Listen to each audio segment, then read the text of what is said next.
और धीरे धीरे समय बीतता जा रहा है, 10 तारीख पर हम आ गए। डराने के लिए नहीं बोल रहा हूं, ये बताने के लिए कि आज से भी अगर करना शुरू करोगे, तरीके से अगर काम करोगे, तो आज भी बहुत कुछ किया जा सकता है।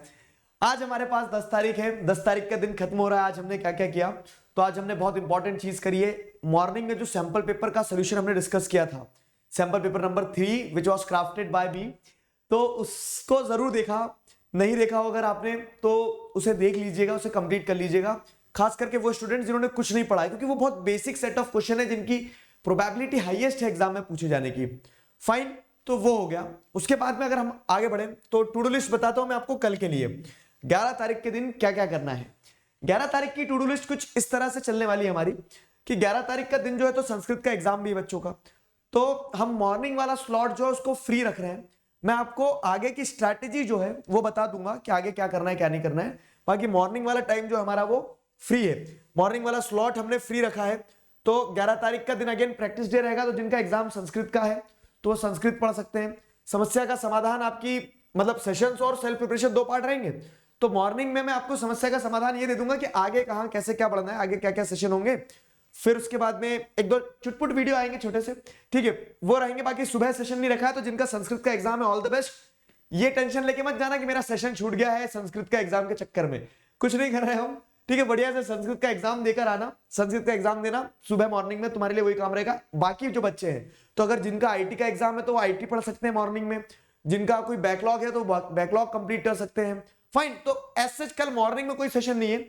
लेकिन अब जैसे सबने अच्छी प्रिपरेशन कर ली ना, आईटी का एग्जाम है तुम्हारा और तुम टेस्ट देना चाह रहे हो, तो कल क्या करना है तुम्हें, जो ब्रेक वाला टाइम रहेगा 10:30 से 1:30, ईमानदारी से चुपचाप गर्दन नीचे करके बैठ जाना।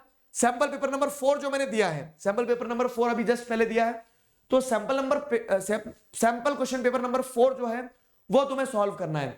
रूह कांपने वाला पेपर है, डिफिकल्ट है, इंटेंशनली बहुत ज्यादा डिफिकल्ट बनाया है। और क्यों बनाया बहुत ज्यादा डिफिकल्ट, उसके पीछे का कारण ये है कि आप एक बार अपने आप को देख लो कि वर्स्ट केस, पता है देखो मेरा लाइफ को लेके सिंपल सा अप्रोच है कि मैं अपने आप को वर्स्ट केस पे रखकर देखता हूं कि अगर इतना खराब भी हो गया तो क्या, तो उससे आपको ये जवाब मिल जाता है कि तो भी आप सर्वाइव कर जाओगे, तो भी आप बेहतरीन कर सकते हो। तो वर्स्ट केस वाला पेपर अगर सबसे डिफिकल्ट पेपर आ गया तो वो आपसे बन रहा है कि नहीं बन रहा है, तो एक बहुत डिफिकल्ट इंटेंशनली बनाया है। ऐसा पेपर बोर्ड एग्जाम में बिल्कुल नहीं आएगा, घबराना मत, लेकिन उसे करके देखना क्यों, ताकि आप वो अपनी वर्स्ट केस में अपने आप को रख के देख लो कि क्या बन रहा है नहीं बन रहा है, ठीक है। तो 10:30 से 1:30 ईमानदारी से बैठ के वही कंडीसिव इन्वायरमेंट बनाना जैसा आपका एग्जाम हॉल में रहता है, ठीक है ना। कोई ब्रेक रहेगा उसमें बीच में उठ के मत जाना, पानी पी लो और ये कर लो वो कर लो, तो वैसे ही बैठना और करना, ठीक है। तो वो पेपर आप सॉल्व करेंगे, सैंपल क्वेश्चन पेपर नंबर 4।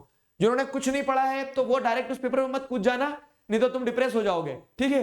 क्यों? क्योंकि तुम पहले बेस तो बनाओ। तो जिन बच्चों के कोई बैकलॉग वगैरह है, पुराने रिवीजन लेक्चर बचे हैं, तो इस टाइम पीरियड में ब्रेक में वो करना। समझ में आएगा? देखो मैं हर कैटेगरी के स्टूडेंट को साथ में लेके चल रहा हूं कि किसको क्या करना है। तो सुबह तो सब अपने अपने हिसाब से अपना अपना काम, अपनी अपनी ढपली, अपना अपना राग, लेकिन ये जो आफ्टरनून वाला टाइम रहेगा तो जिनका सब कुछ हो गया पेपर सॉल्व करेंगे, जिनका कुछ नहीं हुआ तो थोड़ा रिकैप करेंगे, जो हमारे 4 रिवीजन सेशन से अगर कुछ छूटा है, नोट्स से पढ़ो, ये सारी चीजें।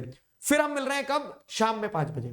तो संस्कृत वाले भी पेपर देके आ जाएंगे, आईटी वालों का पेपर अगले दिन गैप रहेगा तो उस दिन और अच्छे से पढ़ लेना 5 बजे। लेकिन हम क्या करेंगे? एमसीक्यू का मैराथन। और ये जो एमसीक्यू मैराथन होगा इसमें हम और जैसे लास्ट मैराथन हुआ था उसमें हमारे हिस्ट्री और ज्योग्राफी के क्वेश्चन रह गए थे, तो हिस्ट्री ज्योग्राफी के क्वेश्चन और थोड़े से लेवल अप करके क्वेश्चन, तो ये पूरा एमसीक्यू मैराथन होगा कल 5 बजे, ठीक है। कल 5 बजे एक पूरा का पूरा एमसीक्यू मैराथन होने वाला है। क्लियर हुआ? तो कल 5 बजे का एमसीक्यू मैराथन, इस चीज की क्लैरिटी रखना। फिर उसके बाद आगे बढ़ेगा ब्रेक, तो 5 बजे से वो सेशन जब तक जान तक चलेगा, तो 5 से हो सकता है सेशन थोड़ा लंबा रहे, 3 घंटे के आसपास का, लेकिन कल बहुत सारे एमसीक्यू प्रैक्टिस करेंगे तो और कॉन्फिडेंस आएगा उनके एक्सप्लेनेशन के साथ, ठीक उसी तरह से यू वर्सेस मी टाइप, ठीक है।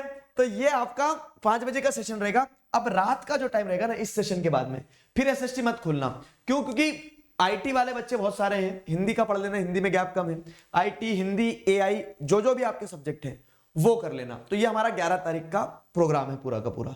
फाइन, मॉर्निंग में मैं आपको और आगे की भी प्लानिंग बता दूंगा, कुछ 1-2 चीजें और बताना है जो मैं देख रहा हूं कि बच्चे, मैंने पूछा था कि आपकी जो भी प्रॉब्लम्स होती है आप कमेंट्स में लिखा करो, तो बहुत सारे जो प्रॉब्लम्स देखे मैंने कमेंट सेक्शन में, उनके बेसिस पर मैं आपको कुछ 1-2 छोटे से वीडियो देने वाला हूं, तो वो देखना, आपको आगे की रणनीति समझ में आ जाएगी क्या है। तो ये 11 तारीख का हमारा पूरा प्लान ऐसा है, क्या है? तो आपको मेजर पार्ट जो है आपका वो सेल्फ प्रिपरेशन वाला है, sample question paper number 4 solve करना। और साथ ही साथ क्या है, एसएसटी का कंप्लीट मैराथन करेंगे हम 5 बजे। बाकी हिंदी, आईटी और ये सारे पार्ट पे भी आपको क्या करना है, अपना ध्यान रखना है, पढ़ना है।